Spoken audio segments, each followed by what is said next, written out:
ಬಂದಾಗ ಎರಡು ರಾಜ್ಯಗಳ ನಡುವೆ ಭೂ ವಿವಾದ, ಜಲ ವಿವಾದ, ಭಾಷಾ ವಿವಾದಗಳು, ಅದರಲ್ಲೂ ಮುಂದಾಗಿ ಕೃಷ್ಣಾ ನದಿ ವಿಷಯದಲ್ಲಿ, ಕಾವೇರಿ ವಿಷಯದಲ್ಲಿ, ಬೆಳಗಾವಿ ವಿಷಯದಲ್ಲಿ ಕರ್ನಾಟಕದ ಪರವಾಗಿ ಇದೆ. ನ್ಯಾಯಮಂಡಳಿಗಳ ತೀರ್ಪು, ಮಹಾಜನ್ ಐ ತೀರ್ಪು, ಆದರೂ ರಾಜ್ಯಗಳು ಅಣ್ಣತಮ್ಮನ ನಡುವೆ ಆಗಲ್ಲ.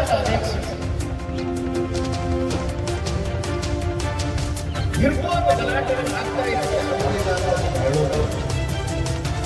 ಆದ್ರೆ ಅಣ್ಣತಮ್ಮನ ನಡುವೆ ಜಗಳ ಬೇರೆ, ಗಳ್ಳರ ಜೊತೆ ಜಗಳ ಯಾವುದು, ಅಣ್ಣತಮ್ಮಂದ್ರ ಜಗಳ ಯಾವುದು ಅನ್ನೋದರಲ್ಲಿ ಕನ್ಫ್ಯೂಷನ್ ಕ್ರಿಯೇಟ್ ಆಗುತ್ತೆ.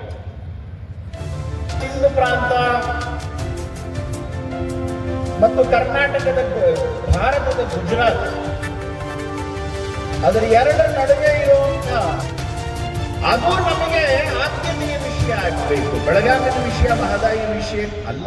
ಅದಾಮೇಲೆ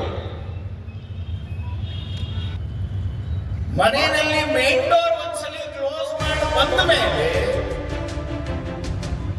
ಅಣ್ತಮ್ಮಂದ್ರು ಎಷ್ಟರ ಜಗಳ ಆಡ್ಕೊಳ್ಳಿ, ನಾವು ನಮ್ಮ ರೂಮ್ನಲ್ಲಿ ಸೇರಿಕೊಂಡ್ರೆ ಒಳಗಡೆ ನುಗ್ಗೋ ಕಳ್ಳ ನಮ್ಮ ಅಪ್ಪ ಅಮ್ಮನ್ನು ನಾಶ ಮಾಡ್ತಾನೆ, ನಮ್ಮನ್ನು ನಾಶ ಮಾಡ್ತಾನೆ, ನಮ್ಮ ಮನೆಗೂ ಬೆಂಕಿ ಹಚ್ಚುತ್ತಾನೆ.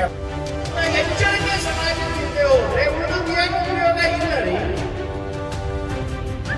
ಹಾಗಾಗಿ RSS ಯಾವುದೇ ಪಕ್ಷ ಇರಲಿ, ಹಿಂದುತ್ವಕ್ಕೆ ಈ ದೇಶಕ್ಕೆ ಅನುಕೂಲವಾಗಿ ನಡಿಬೇಕು ಅನ್ನೋದು RSS ಅಪೇಕ್ಷೆ. ಹಾಗಾಗಿ ಸಂಘ ಕೆಲಸ ಮಾಡ್ತಾ ಇರೋದು ಲೋಕಶಕ್ತಿ. ಆ ತಾಯಿ ಹೋರಿ,